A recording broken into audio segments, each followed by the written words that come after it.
नमस्कार विद्यार्थी मित्रांनो, मी अभिलाष वराडे ONS अकॅडमीच्या युट्यूब चॅनलमध्ये तुम्हा सगळ्यांचे हार्दिक स्वागत करतोय. विद्यार्थी मित्रांनो, आपण ऑलरेडी अकॅडमीच्या माध्यमातून जे ऍड टाकली होती सरळ सेवा भरतीची, ठीक आहे, त्या अनुषंगानेच इथं आपण आता कंटेंटवर म्हणजे काय जे काही टॉपिक्स आहेत त्या टॉपिक वाईज आपण आता व्हिडिओ इथं अपलोड करणार आहोत. तर आजच्या व्हिडिओमध्ये आपण विज्ञान व तंत्रज्ञान या विषयाला अनुसरून मागच्या वर्षी म्हणजे 2019 ची जी सरळ सेवा भरती झाली होती, ठीक आहे, त्यामध्ये जे विज्ञान आणि तंत्रज्ञानाचे जे प्रश्न होते ते आपण पहिले डिस्कस करणार आहोत आणि त्याच्यापूर्वी जे महत्वाचे विज्ञान आणि तंत्रज्ञानाचे प्रश्न आहे त्याला सुद्धा आपण इथं सखोल मार्गदर्शन करणार आहोत. ठीक आहे, चला तर इथं व्हिडिओला सुरुवात करूया. सर्वप्रथम पहिला जो प्रश्न 2019च्या पेपरमध्ये आला होता सरळ सेवा भरतीमध्ये, तो होता कक्ष तापमानाला पुढील पैकी कोणता धातू द्रव अवस्थेत असतो. आता काय विचारलं आपल्याला? कक्ष तापमानाला. कक्ष तापमान म्हणजे काय? कक्ष तापमान म्हणजे इंग्रजीमध्ये रूम टेम्परेचर म्हणतात. काय म्हणतात? Room temperature. म्हणजे आता सध्या जे टेम्परेचर, ज्या टेम्परेचरमध्ये तुम्ही बसलेले असाल त्यालाच आपण कक्ष तापमान म्हणू किंवा रूम टेम्परेचरला म्हणू. ठीक आहे, तर त्या तापमानाला पुढीलपैकी कोणता धातू द्रव अवस्थेत असतो हे विचारलं आहे. आता बघा, सोडियम, इरिडियम, रेडियम आणि मर्क्युरी हे 4 ऑप्शन आपल्याला इथं दिलेले आहे. तर हा सुद्धा खूप सोपा प्रश्न आहे. सोप्या प्रश्नामध्ये आता काय, मर्क्युरी का बरं? जर तुम्ही प्रॉपरली 4थी पासून 10वी पासूनचा विज्ञान आणि तंत्रज्ञानाच्या पुस्तकाचा अभ्यास केला असेल, त्यामध्ये लिहिलेलं आहे की मर्क्युरी असा मेटल आहे की जो नॉर्मल रूम टेम्परेचरला किंवा कक्ष तापमानाला कसा असतो? द्रव अवस्थेत असतो. त्याचं करेक्ट आन्सर काय आहे? मर्क्युरी आहे. सोडियम नाही आहे, इरिडियम नाही आहे आणि रेडियम नाही आहे. तर आन्सर इज 4. ठीक आहे, पुढल्या प्रश्नाकडे वळूया विद्यार्थी मित्रांनो. दुसरा जो प्रश्न आहे हा सुद्धा फार सोपा प्रश्न आहे. ठीक आहे, यामध्ये काय विचारलं आपल्याला? सोलार कुकरची पेटी आतील बाजूस कोणत्या रंगाने रंगवतात?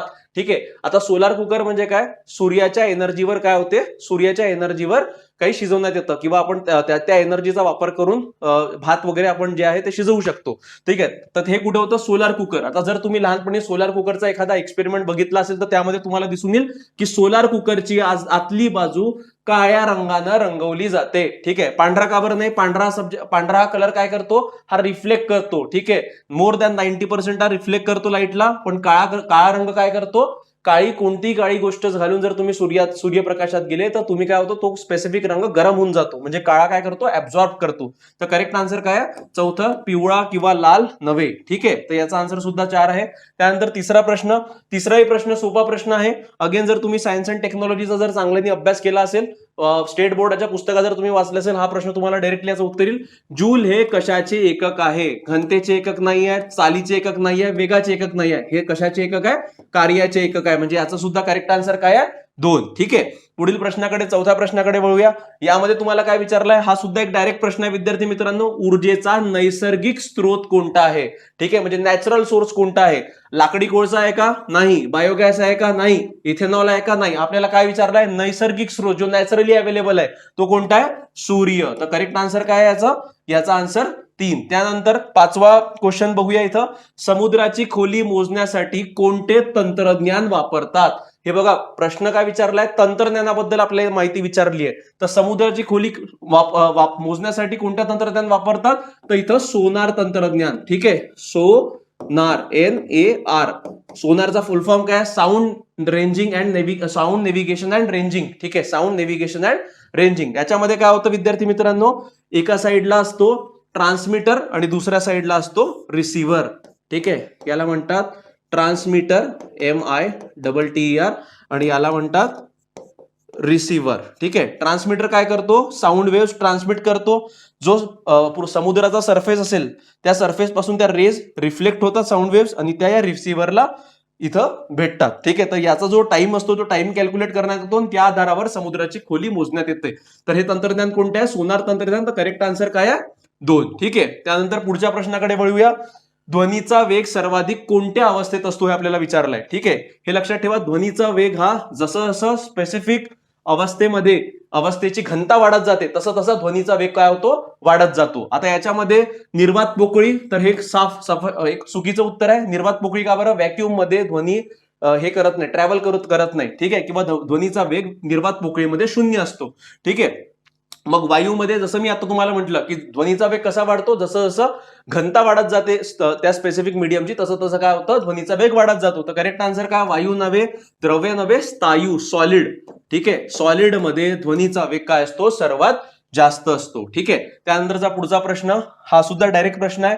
पितळ धातू हा मिश्र धातू कशापासून तयार करतात? आता पितळ धातू हा कोणता धातू आहे? मिश्र धातू आहे, म्हणजे दोन पेक्षा जास्त धातूंपासून बनण्यात येतो. त्याच्यात कोणते धातू आहेत? तांबे आणि जस्त, या दोघांपासून कोणता धातू बनतो? पितळ धातू. तर करेक्ट आन्सर काय आहे? एक आहे. 8वा प्रश्न बघूया, हा सुद्धा सोपा प्रश्न आहे. प्रिझम मधून प्रकाश किरण गेल्यास सर्वाधिक विचलन कोणत्या रंगाचे होते? आता विचलन म्हणजे काय? विचलन म्हणजे डेव्हिएशन. ठीक आहे, विचलन म्हणजे काय? विचलन म्हणजे डेव्हिएशन. आता हे बघा, आपल्याला काय विचारलंय की प्रिझम मधून जर व्हाईट लाईट जर आपण त्याच्यावर फोकस केला तर काय होतं? जेवढेही लाईट्स आहेत ते 7 रंगामध्ये त्याचं हे होतं, डेव्हिएशन होतं. तर याला काय म्हणतात? विब गोयर.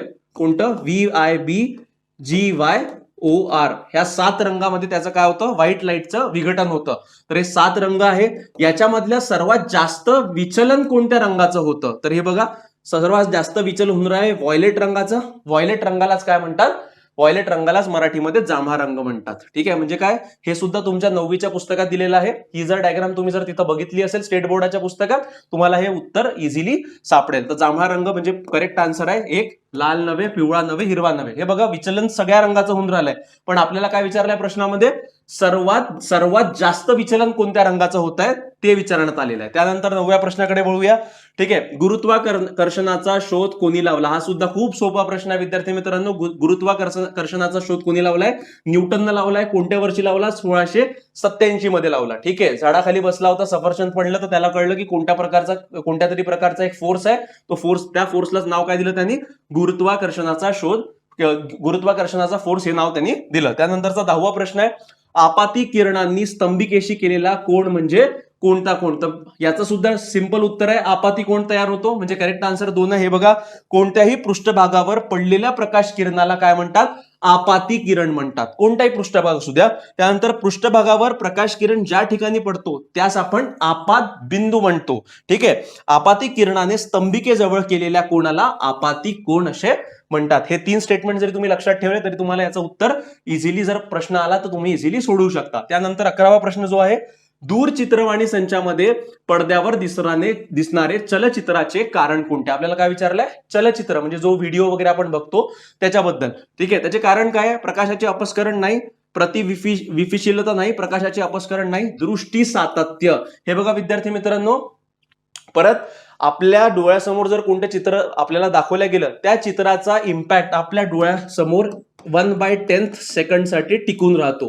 म्हणजे तो चित्र आपल्या डोळ्यासमोरून काढलं जरी गेलं तरी 1/10 सेकंडसाठी काय होतं? ते आपल्या डोळ्यासमोरच राहतं. याच तत्वावर काय होतं? यालाच आपण दृष्टी सातत्य म्हणतो. आणि याच तत्वावर आपल्याला दूरचित्रवाणी संचामध्ये काय दाखवण्यात येतं? जे पिक्चर वगैरे आहे ते आपण बघतो. म्हणजे करेक्ट आन्सर काय आहे? दुसरं, दृष्टी सातत्य. त्यानंतरचा 12वा प्रश्न आहे, व्होल्ट हे कशाचे एकक आहे? कशाबद्दल विचारलाय? व्होल्ट बद्दल विचारलाय. आता व्होल्टेज काय? व्होल्टेज म्हणजे पोटेन्शियल डिफरन्स. तुमच्या घरी सेल असेल, सेलला दोन बाजू असतात, एक पॉझिटिव्ह आणि दुसरी निगेटिव्ह. या पॉझिटिव्ह आणि निगेटिव्हचा जो डिफरन्स असतो यालाच काय म्हणतात? Potential difference. इंग्लिशमध्ये काय म्हणतात? Potential difference. त्यालाच मराठीत काय म्हणतात? विद्युत विभवांतर. ठीक आहे, तर करेक्ट आन्सर काय? विद्युत विभवांतरचे युनिट काय आहे? एकक काय आहे? व्होल्ट आहे. ठीक आहे, त्यानंतर पुढील प्रश्नाकडे वळूया. 13वा प्रश्न काय? वेगाने धावणाऱ्या गाडीचा ब्रेक अचानक दाबले असता गाडीतील प्रवासी पुढे झुकतात, त्याचे कारण कोणत्या नियमाने स्पष्ट होते? म्हणजे जर तुम्ही कंटिन्युअस बसलेले असाल तर बसूनच राहाल, तुम्ही जर चालत असाल तर चालतच राहाल. ठीक आहे, हे कोणत्या नियमाला धरून आहे? तर हे आहे न्यूटनचा पहिला नियम. हे बघा विद्यार्थी मित्रांनो, न्यूटनच्या 3ही नियमावर तुम्हाला कोणताही एक प्रश्न त्याच्यातून विचारला जाऊ शकतो. तर 3ही नियम तुम्ही लक्षात ठेवा. ठीक आहे, हा जो नियम आहे हा कोणत्या नियम आहे? न्यूटनचा पहिला नियम. म्हणजे करेक्ट आन्सर काय आहे? दुसरा. ठीक आहे, त्यानंतर पुढचा 14वा, हा सुद्धा एक फॅक्च्युअल प्रश्न आहे. ठीक आहे, यामध्ये काय विचारलंय? सूर्याच्या पृष्ठभागाचे सर्वसाधारण तापमान किती असते? तर 6000 डिग्री सेल्सिअस असते. म्हणजे याचा करेक्ट आन्सर आहे 3. हे फॅक्च्युअल आहे, हे लक्षात ठेवा. सूर्य आणि पृथ्वी रिलेटेड प्रश्न तुम्हाला कसे विचारले जाऊ शकतात? तुम्हाला कदाचित तरी असाही प्रश्न विचारला जाऊ शकतो की सूर्यापासून पृथ्वीपर्यंत जे सूर्यकिरण येतात त्यांना किती वेळ लागतो, किंवा सूर्य आणि पृथ्वीमध्ये अंतर किती आहे, किंवा पृथ्वी आणि चंद्रामध्ये अंतर किती आहे, असे प्रश्न तुम्हाला विचारले जाऊ शकतात. तर तुम्ही सूर्य रिलेटेड किंवा चंद्र रिलेटेड हे सगळे टॉपिक्स तुम्ही करून ठेवा. त्यानंतर 15वा प्रश्न जो आला तर 19 मध्ये तो आहे, बिग बँग थेअरीला कोणते शास्त्रज्ञ जबाबदार आहेत? ठीक आहे, आता कोणते शास्त्रज्ञ आहे? आईन्स्टाईन नाही आहे. खूप मुलं चुकतात इथं, मुलं आईन्स्टाईन टिक करतात, पण आईन्स्टाईननी बिग बँग थेअरी प्रपोज नाही केली आहे किंवा सांगितली नाहीये. न्यूटन तर अजिबात नाही आणि मायकल फॅरेडे सुद्धा नाही. तर करेक्ट आन्सर काय? जॉर्जेस लिमेत्रे यांनी. हे बघा, बिग बँग थेअरी काय म्हणते? बिग बँग थेअरी म्हणते की आपलं जे युनिव्हर्स आहे किंवा विश्व आहे हे सतत काय होत आहे? एक्सपांड होत आहे. ठीक आहे, तर त्या तत्वावर हे बिग बँग थेअरी कोणी प्रपोज केली होती? जॉर्जेस लिमेत्रे यांनी प्रपोज केली होती. त्यानंतर 16वा जो प्रश्न आहे तो आहे बाष्पीभवनामुळे काय निर्माण होते? काय विचारलंय? बाष्पीभवनामुळे काय निर्माण होते? आता बाष्पीभवन म्हणजे काय?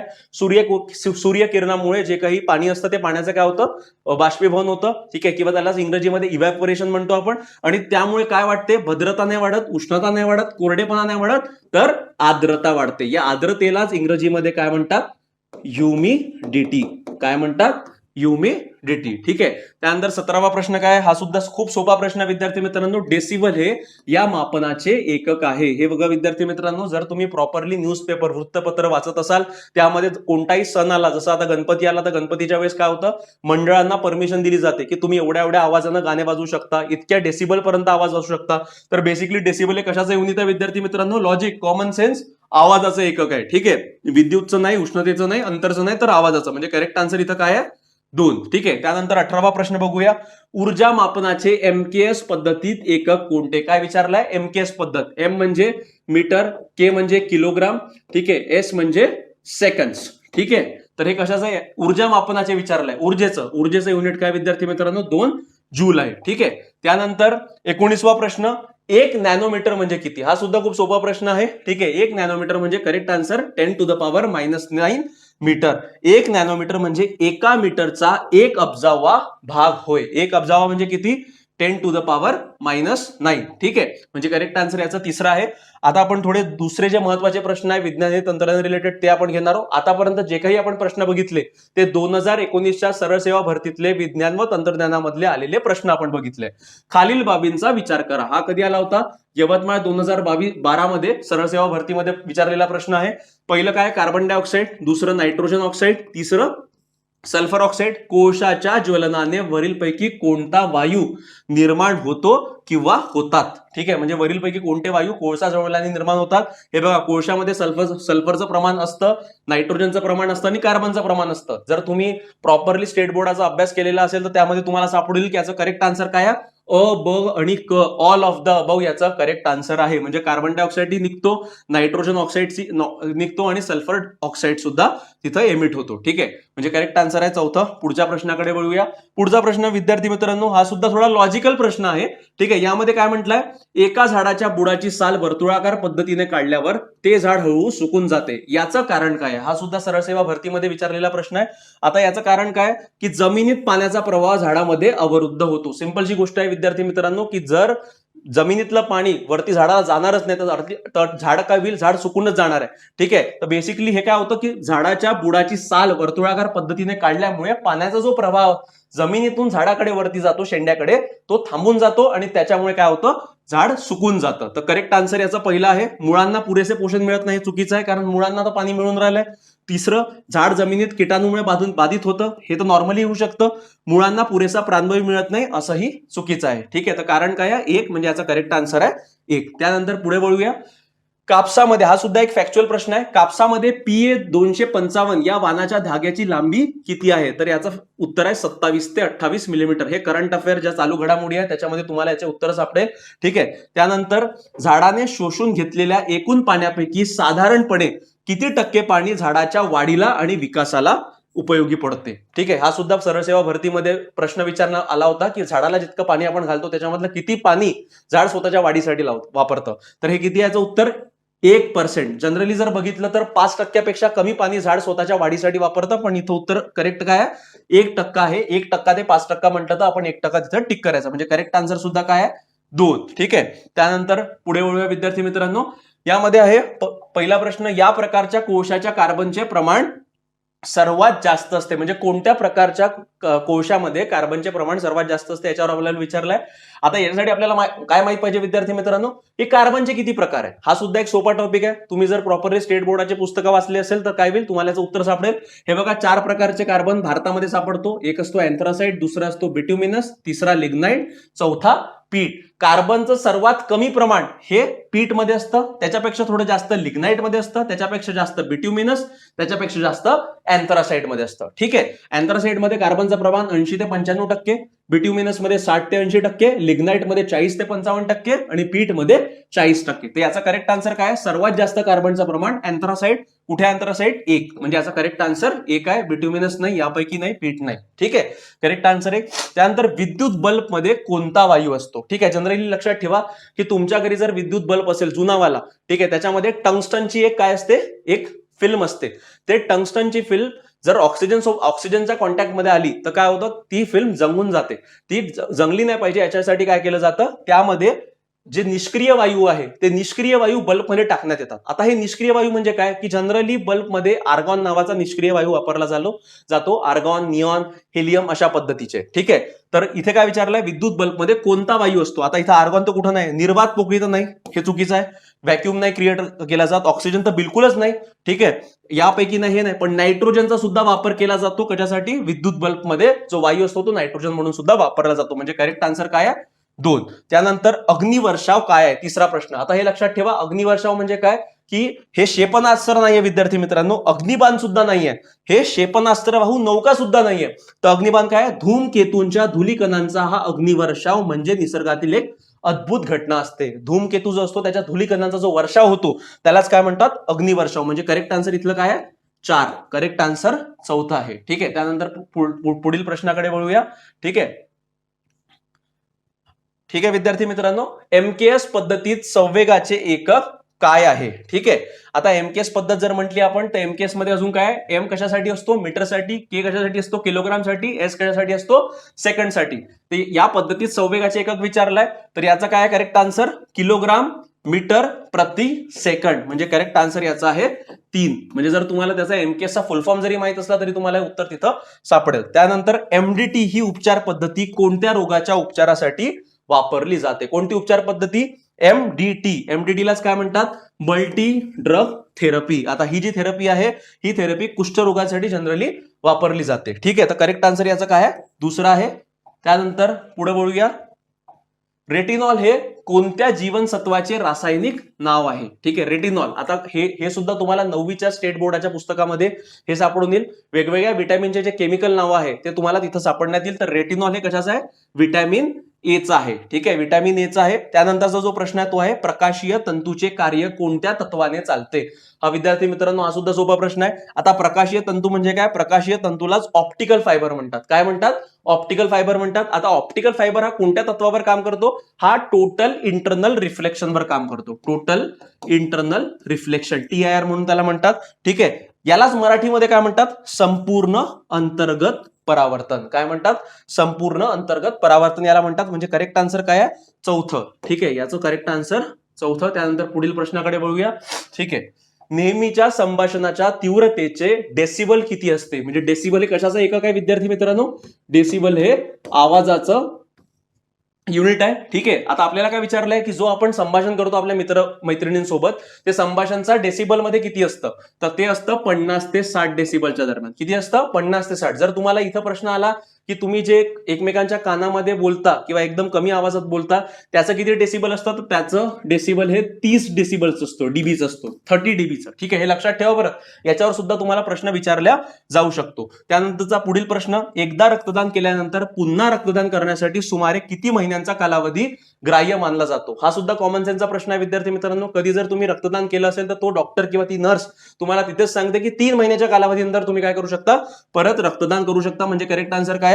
सेकंड. त्यानंतर जे थॉम्सन या शास्त्रज्ञाने कशाचा शोध लावला? तर हा सुद्धा सोपा प्रश्न आहे, डायरेक्ट प्रश्न आहे. जे थॉम्सन यांनी इलेक्ट्रॉनचा शोध लावला. हेलियमचा नाही, न्यूट्रॉनचा नाही आणि प्रोटॉनचा नाही. तर करेक्ट आन्सर काय आहे? 2. कोणत्या साली लावला? 1897 साली जे थॉम्सन यांनी इलेक्ट्रॉनचा शोध लावला. त्यानंतर पुढे वळूया. मानवी रक्ताचे वेगवेगळे रक्तगट शोधून करणाऱ्याचे श्रेय कोणत्या शास्त्रज्ञास जाते? हे आपल्याला विचारलंय. ठीक आहे, म्हणजे कोणत्या शास्त्रज्ञांनी शोधून काढले हे मानवी रक्तगट? ए पॉझिटिव्ह, बी पॉझिटिव्ह, ठीक आहे, AB पॉझिटिव्ह. तर हे आहे कार्ल लँडस्टेनर. कोणी शोधलाय? कार्ल लँडस्टेनर यांनी शोधलाय. त्यानंतरचा म्हणजे याचा करेक्ट आन्सर आहे 1. नंतरचा प्रश्न, हवेपेक्षा हलका व पाण्यात विरघळणारा वायू कोणता? काय विचारलाय? हवेपेक्षा हलका आहे आणि पाण्यात विरघळतो. तर याचा करेक्ट आन्सर सुद्धा काय? हायड्रोजन आहे. ठीक आहे, नायट्रोजन नव्हे, ऑक्सिजन नव्हे आणि हेलियम. करेक्ट आन्सर आहे 2. ठीक आहे, त्यानंतर पुढील प्रश्नाकडे बघूया. ठीक आहे, काय विचारलंय? भूगर्भातील पाण्याची पातळी मोजण्यासाठी कोणते उपकरण वापरतात? ठीक आहे, कोणते उपकरणाबद्दल इथे विचारलंय, तंत्रज्ञानाबद्दल नाही विचारलंय. पहिलं काय? हायग्रोमीटर. हायग्रोमीटरने काय मोजली जाते? आर्द्रता मोजली जाते. ठीक आहे, अॅनिमोमीटरने हवेची स्पीड मोजली जाते. लायसीमीटरने प्लांट्स बद्दल माहिती काढण्यात येते. तर पिझोमीटरने काय करण्यात येते? भूगर्भातील पाण्याची पातळी मोजण्यासाठी कशाचा वापर केला जातो? पिझोमीटर. म्हणजे करेक्ट आन्सर काय? 3 आहे. ठीक आहे, त्यानंतर पुढील प्रश्नाकडे वळूया. आता काय विचारलाय? श किरणांचा शोध कोणी लावला? ठीक आहे, जे एक्सरेज आहे, एक्सरेजचा शोध कोणी लावला? तर तो लावलाय विलियम रॉन्टजेन यांनी लावला. ठीक आहे, कधी लावला? 8 नोव्हेंबर 1895 ला लावला. याच्यावर सुद्धा प्रश्न विचारला जाऊ शकतो. त्यानंतरचा पुढील प्रश्न आहे, मलेरिया रोग कशामुळे होतो? आता मलेरिया रोग कशामुळे होतो? तर तो होतो प्लास्मोडियममुळे. कशामुळे होतो? प्लास्मोडियम. प्लॅनेरिया नाही, ऑरेलिया नाही आणि फायलेरिया नाही. तर आन्सर याचं काय? करेक्ट आन्सर 1 आहे. हे लक्षात ठेवा विद्यार्थी मित्रांनो. इथं थोडी माहिती मी दिलेली आहे मलेरिया बद्दल. प्लास्मोडियम फॅल्सिपेरम, मलेरी, प्लास्मोडियम ओले, प्लास्मोडियम वायवॅक्स या 4 प्रकारच्या प्लास्मोडियम प्रजातीच्या पॅरासाइट्समुळे जीवघेणा मलेरिया होऊ शकतो. ठीक आहे, आता हा जो मलेरिया असतो याचा प्रसार कसा होतो? जर तुम्हाला अॅनिफिलस डासांच्या माद्यांना मलेरिया वेक्टर म्हणतात. जर हा जो डास आहे अॅनिफिलस डास, हा जर तो स्पेसिफिक व्हायरस कॅरी करत असेल आणि जर तो तुम्हाला चावला तर तुम्हाला मलेरिया होण्याची शक्यता दाट असते. या मादी मलेरियाचे पॅरासाइट्स म्हणजेच परजीवी विषाणू मानवी शरीरात सोडतात. मलेरिया या आजाराला आळा घालता येऊ शकतो आणि तो पूर्णपणे बराही होऊ शकतो. हे लक्षात ठेवा. मलेरिया काय? पूर्णपणे बरा होणारा रोग आहे. हे लक्षात ठेवा की 25 एप्रिल हा जागतिक मलेरिया दिवस म्हणून याला साजरा करण्यात येतो. तुम्हाला विचारला जाऊ शकतं की कोणता दिवस जागतिक मलेरिया दिवस म्हणून साजरा करण्यात येतो? तो कोणता आहे? 25 एप्रिल. त्यानंतरचा पुढचा प्रश्न बघूया. पाण्याची घनता कोणत्या टेम्परेचरला उच्चतम असते? हे लक्षात ठेवा. या प्रश्नामध्ये सुद्धा कॉमन सेन्सचा प्रश्न आहे. इथं सुद्धा तुम्ही चुकू शकता. तुम्हाला वाटेल की सर 0 डिग्री सेल्सिअसला घनता सर्वात जास्त असते, पण हे साफ चुकीचं आहे. पाण्याची घनता सर्वात जास्त असते 4 अंश सेल्सिअसला जास्त. तर करेक्ट आन्सर काय? करेक्ट आन्सर 1 आहे. त्यानंतर ध्वनी तरंगाचे प्रसारण कशामधून होत नाही? ठीक आहे, आता काय विचारलंय की ध्वनी तरंगाचे ट्रान्समिशन किंवा प्रसारण कशातून होत नाही? स्थायूतून होतं. आपण मागचाच प्रश्न पाहिला. द्रवामधून सुद्धा होतं, वायूमधून सुद्धा होतं, पण निर्वात जागा जी असते किंवा निर्वात पोकळी जी असते, व्हॅक्यूम ज्याला म्हणतात, त्या व्हॅक्यूम मधून ध्वनी तरंगाचे प्रसारण होत नाही. म्हणजे करेक्ट आन्सर याचं काय? करेक्ट आन्सर याचं 4 आहे. पुढील प्रश्न बघूया. इंद्रधनुष्यात एकूण किती रंग असतात? ठीक आहे, हा सुद्धा बघा. जो प्रिझमचा मी तुम्हाला प्रश्न सांगितला, त्या प्रिझमचं चित्र डोळ्यासमोर आणा. त्याच्यामध्ये आपण काय बघितलं की जो पांढरा लाईट असतो, पांढऱ्या लाईटचे किती लाईट मध्ये कन्व्हर्जन होतं? 7 लाईट मध्ये. ठीक आहे, विप गोयल, VIBGYOR. हे लक्षात ठेवा. 1 2 3 4 5 6 7 म्हणजे टोटल किती रंग? 7 रंग. तर करेक्ट आन्सर काय आहे? 3 म्हणजे तिसरं. त्यानंतर हत्ती रोग कशामुळे होतो? हत्ती रोगाबद्दल विचारलंय बरं. प्रोटोझोआमुळे नाही होत, कवक नाही, विषाणू नाही, तर मॅटाझोआमुळे काय होतो विद्यार्थी मित्रांनो? हत्ती रोग होतो. ठीक आहे, इथं थोडी माहिती दिली आहे हत्ती रोगमुळे. डास चावल्यामुळे हत्ती रोग होतो, म्हणजे हा सुद्धा डासामुळे याचा प्रसार केला जातो. क्लिवलेक्स प्रजातीचे डास हत्ती रोगासाठी कारणीभूत बुचेरिया बॅनक्रॉफ्टिया या परजीवी जंतूचे वाहक असतात. कोणता जंतू असतो? बुचेरिया बॅनक्रॉफ्टिया. हा परजीवी वाहक डास मनुष्याला चावल्यानंतर हत्ती रोगाचे जंतू माणसाच्या शरीरात सोडतो. ठीक आहे, माणसाच्या शरीरात हे जंतू चावलेल्या ठिकाणाहून किंवा अन्य ठिकाणाहून त्वचेतून शरीरात प्रवेश करतात. म्हणजे वेगवेगळ्या आपल्या बॉडी पार्ट्सला सुद्धा ते काय करतात? इजा करतात. हे लक्षात ठेवा. हत्ती रोगाचा जो एक विषाणू असतो तो एकदा जर तुम्हाला चावला तर त्यानंतर जवळपास 8 ते 16 महिन्याच्या कालावधीमध्ये तुम्हाला तुमच्या बॉडीवर इम्पॅक्ट दिसून येतो. ठीक आहे, एवढी माहिती असली तरी तुम्हाला जे प्रश्न आहे हत्ती रोगासंदर्भात ते तुम्ही सोडू शकता. त्यानंतरचा पुढचा प्रश्न बघूया. ठीक आहे, कोणत्या पिगमेंट किंवा रंगद्रव्यामुळे फळांमध्ये लाल रंग तयार होतो? तो कोणता पिगमेंट आहे? लायकोपिन. हा सुद्धा फॅक्च्युअल प्रश्न आहे, म्हणजे याचा करेक्ट आन्सर आहे 1. त्यानंतर समुद्राची खोली मोजण्याच्या साधनाला काय म्हणतात? ठीक आहे, आता याला म्हणतात फॅथोमीटर. कोणता मीटर म्हणतात? फॅथोमीटर. हायड्रोमीटर नाही, मॅनोमीटर नाही आणि अल्टोमीटर नाही. तर करेक्ट आन्सर याचं काय आहे? 1. फॅक्च्युअल प्रश्न आहे विद्यार्थी मित्रांनो. त्यानंतर प्रकाश वर्षाबद्दल इथं तुम्हाला विचारण्यात आलेला आहे. ठीक आहे, आता प्रकाश वर्ष कशाचे एकक आहे? ठीक आहे, प्रकाश वर्ष कशाचे एकक आहे? हे अंतर मोजण्याचे एकक आहे. ठीक आहे, अंतराळामध्ये डिस्टन्स खूप मोठं असतं, खूप जास्त असतं, तर ते मोजण्यासाठी कोणतं एकक बनवलेलं आहे? प्रकाश वर्ष. तर प्रकाश वर्षाला काय? वेळेचं नाही, प्रकाशाची तीव्रता नाही, यापैकी नाही, अंतर मोजण्याचं. म्हणजे करेक्ट आन्सर काय? 3. हे बघा, पृथ्वी आणि पृथ्वीच्या जवळचा सर्वात जवळचा जो तारा आहे त्याचं नाव आहे प्रॉक्झिमा सेंचुरी. यांच्यामधलं अंतर किती आहे? 4.2 लाईट इयर्स. निर्वात पोकळीमध्ये प्रकाश वेगाने एका वर्षात गाठलेले अथवा पूर्ण केलेले अंतर म्हणजे काय आहे? 1 प्रकाश वर्ष. हेच जर गणितात पाहायचे असेल तर एका प्रकाश वर्षात सुमारे 10 ट्रिलियन किलोमीटर एवढे अंतर असते. ठीक आहे, किती असते? 10 ट्रिलियन किलोमीटर. ठीक आहे, तर करेक्ट आन्सर याचं काय? करेक्ट आन्सर अंतर आहे. ठीक आहे, त्यानंतर दुसरा प्रश्न, हा सुद्धा फॅक्च्युअल प्रश्न आहे विद्यार्थी मित्रांनो. आजकाल तुम्ही जर मोबाईल वापरत असाल किंवा काही आपण फाईल ट्रान्सफर करतो तर हे तुम्हाला इथं याच्यासोबत तुमचा परिचय होतो. 1 kilobyte 1 KB is equal to किती बाईट्स? किती बाईट्स आहे? 1024. 1000 नाही, 1048 नाही, 100 नाही. हे लक्षात ठेवा. हे समीकरण 1 बाईट म्हणजे किती? 8 बिट्स. ठीक आहे, 1024 बाईट्स म्हणजे किती? 1 किलोबाईट. 1024 किलोबाईट म्हणजे किती? 1 मेगाबाईट. आणि 1024 मेगाबाईट म्हणजे 1 गिगाबाईट. आणि 1024 गिगाबाईट म्हणजे 1 टेराबाईट. आजकाल जर तुम्ही लॅपटॉप वगैरे घेतला तर तुम्हाला विचारतात की हार्ड डिस्क किती आहे, हार्ड ड्राईव्ह किती आहे. तर हे समीकरण तिथे तुम्ही लक्षात ठेवू शकता. आणि याच्यावर सुद्धा एक प्रश्न तरी तुम्हाला फिक्स आहे, हे लक्षात ठेवा. ठीक आहे, महत्वाचा प्रश्न आहे. ठीक आहे, त्यानंतर पुढच्या प्रश्नाकडे बघूया. प्रकाश संश्लेषण क्रियेमध्ये कोणत्या वायूची गरज असते? आता काय विचारलंय? प्रकाश संश्लेषण म्हणजे फोटोसिंथेसिस मध्ये कशाची गरज असते? कार्बन डायऑक्साईड या वायूची गरज असते. म्हणजे करेक्ट आन्सर काय आहे? 3. ऑक्सिजन नाही. ऑक्सिजन काय होतं? ऑक्सिजन झाड पर्यावरणामध्ये सोडतं. ठीक आहे, की ते आउटकम राहतं. हायड्रोजन नाही, नायट्रोजन नाही. करेक्ट आन्सर तिसरा आहे. लोहित पेशी मानवाच्या कशामध्ये निर्माण होतात? तर लोहित पेशी मानवाच्या अस्थिमज्जेत, बोन मॅरो म्हणतात इंग्रजीमध्ये. काय म्हणतात? Bone marrow. याच्यामध्ये काय बनतात विद्यार्थी मित्रांनो? लोहित पेशी बनतात. ठीक आहे, आता या लोहित पेशी इथं बनतात आणि त्याचं विघटन कुठे होते? यकृतात आणि प्लीहेमध्ये त्याचं विघटन होते. लोहित रक्तकणिका अस्थिमज्जात तयार होतात आणि त्या साधारणपणे 120 दिवस आपले कार्य करत असतात. त्याचा नाश यकृतात किंवा प्लीहेत होतो. याच्यावर सुद्धा प्रश्न विचारला जाऊ शकतो. स्त्रियांमध्ये आता किती असतं? स्त्रियांमध्ये प्रत्येक घन मिलीमीटर रक्ताच्या थेंबात 4 ते 5 दशलक्ष लोहित रक्तकणिका असतात. आणि पुरुषांमध्ये किती असतं? 5 ते 6 दशलक्ष इतकी त्यांची संख्या असते. ठीक आहे, हे लक्षात ठेवा, कारण याच्यावर सुद्धा तुम्हाला सरळ सेवा भरतीमध्ये प्रश्न विचारला जाऊ शकतो. त्यानंतरचा प्रश्न आहे, जिभेच्या शेंड्यावर आपणास प्रामुख्याने कोणत्या चवीचे ज्ञान होते? आता इथे बघा, मी जिभेची इथे डायग्राम काढलेली आहे. आता याचं जे टोक आहे त्या टोकावर कोणती चव असते? गोड असते. थोडी बाजूला खारट, एकदम साईडला आंबट आणि वरच्या भागाला कडू असते. आपल्याला काय विचारलंय की शेंड्यावर कोणती चव असते? गोड असते. म्हणजे करेक्ट आन्सर याचा आहे 2. ठीक आहे, त्यानंतर पुढच्या प्रश्नाकडे बघूया. पोलिओ हा रोग कशापासून होतो? तर पोलिओ व्हायरसमुळे होतो. ठीक आहे, पोलिओ व्हायरस म्हणजे काय? विषाणू. जीवाणू म्हणजे बॅक्टेरिया. कॅल्शियम नाही, वेगळे उत्तर नाही. ठीक आहे, विषाणू पोलिओ व्हायरसमुळे होतो. तर पुढच्या प्रश्नाकडे बघूया. ठीक आहे, तर विद्यार्थी मित्रांनो, आजच्या व्हिडिओमध्ये आपण जे काही 50 प्रश्न इथं बघितलेले आहे विज्ञान तंत्रज्ञान रिलेटेड, त्यामध्ये 2019च्या सरळ सेवा भरतीचे पहिले प्रश्न बघितले. त्यानंतर जे महत्वाचे विज्ञान व तंत्रज्ञानाचे प्रश्न आहे त्याचं सखोल मार्गदर्शन इथं मी केलेलं आहे. ज्यांना कोणाला हा व्हिडिओ आवडला असेल तर आमचा व्हिडिओ लाईक, शेअर आणि चॅनलला सबस्क्राईब करा. आपल्या अकॅडमिक मार्फत लवकरात लवकर सरळ सेवा भरती रिलेटेड आम्ही कोर्स आणतोय. ठीक आहे, खूपच माफत दरात आणि प्रॉपर क्वालिटी कंटेंट इथं आम्ही देण्याचा प्रयत्न करू. धन्यवाद विद्यार्थी मित्रांनो.